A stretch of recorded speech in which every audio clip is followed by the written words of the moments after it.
Kang juo lanan di galama ni Kang juo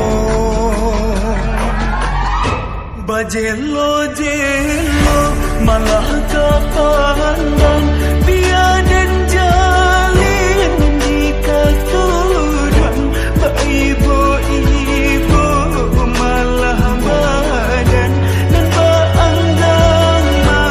Pemuda-pemudi yang luar biasa kreatif. Ini seperti saya melihat sebuah penampilan di Jawa ini. Seperti